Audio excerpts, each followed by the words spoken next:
فرماتے ہیں کہ میں مزدور لینے گیا، بغداد کے چوک میں مزدور بیٹھے ہوتے تھے، تو میری ان مزدوروں میں سے ایک نوجوان بچے پہ نظر پڑی۔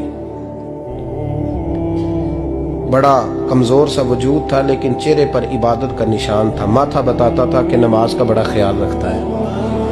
میں اس کے قریب گیا، چہرے بھی بڑا کچھ بتاتے ہیں نا، چہروں میں بھی بڑی رانائی ہوتی ہے۔ فرماتے ہیں میں قریب گیا، میں نے اس کو کہا بیٹے مزدوری کرو گے؟ تو کہنے لگا مزدوروں میں بیٹھا ہوں تو حضور مزدوری کے لیے ہی تو بیٹھا ہوں۔ تو میں نے کہا کہ چلو پھر۔ کہنے لگا نہیں میری کچھ شرطیں۔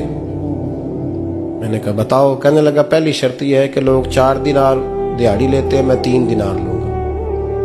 میں نے کہا یار بھائی تو بڑی بہترین ہے، باقی بھی اس طرح کی رکھ لے۔ اس نے کہا حضور دوسری شرط یہ ہے کہ میں آپ کی مکمل بات مانوں گا لیکن جب اذان ہو جائے گی پھر آپ کی نہیں سنوں گا۔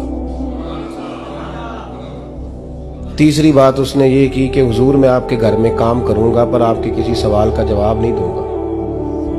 کہتے ہیں میں نے کہا یار تو بڑا عجیب ہے، شرطیں تو مالکوں کی ہوتی ہیں۔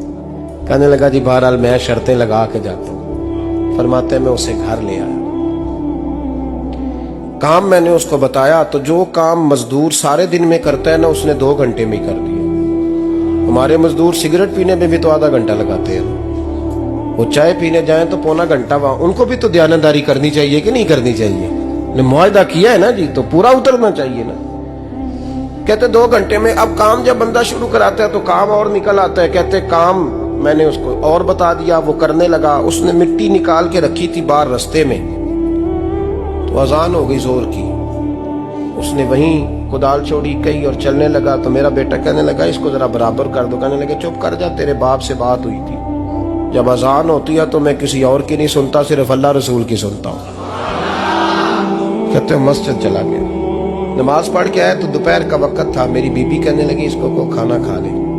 کہتے ہیں ہم نے کہا کھانا کھا لو، تو کہنے لگا میں نے روزہ رکھا ہوا، رمضان بھی نہیں تھا، نفلی روزہ رکھا ہوا۔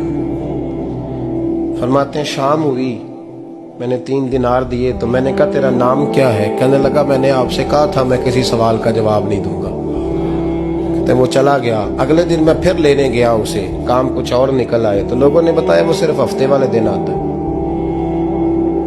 میں نے کہا کیوں؟ کہنے لگے جی وہ کہتا ہے میرا ہفتے کا خرچہ 3 دینار ہے، جب 3 دینار کما لیتا ہوں تو باقی سارا ٹائم اللہ رسول کی ذکر میں گزار دیا کرتا ہوں۔